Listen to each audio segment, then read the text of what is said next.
पीढ़ी गला पालन करने देरी कर आज देखु ये दासी वृत्ति कर शेष दिन ये शेष दिन में आप शेष पाऊना न पाइले न जीवन में अवशेष रही भारत मते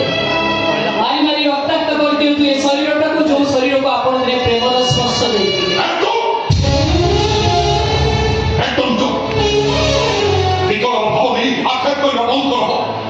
मो बापा आदेश मो ईश्वर आदेश तुम्हें से बाहर तुम बापा आदेश को मानी शिशुपाल कर फेरी देव मुझे मो बापा आदेश पालन कर तुमको शास्ति देवी घर पाइब स्पर्श पाइल एवं पाइब पहाड़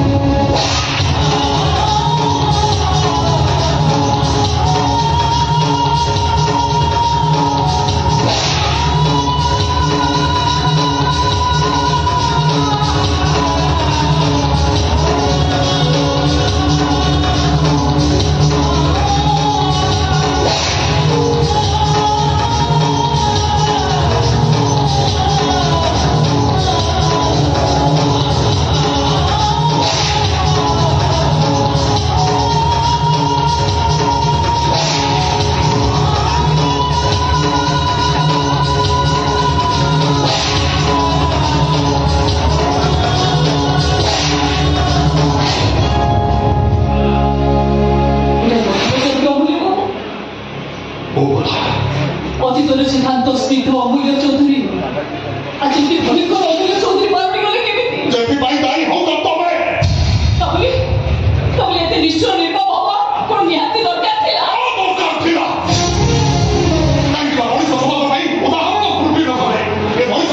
शिक्षा सुप्त आत्मय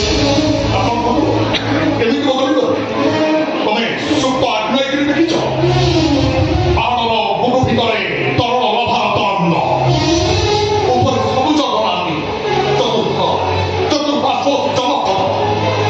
भितर सुप्त आत्मय चेई उठे से उत्कीर्ण हुए लाभा सब अंचल को पोड़ी जाई पाउंस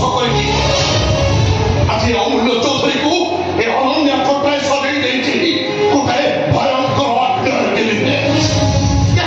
किसी भाविया पूर्व ए सुंदर देखा जाऊा पहाड़ी हठात एमती भयंकर रूप नहीं गला केमी ठीक सेमती अमूल्य चौधरी शांत समग्र को आज भयंकर सजई अनन्या छोटा मो भर जो लाभा सृष्टि होती से लाभे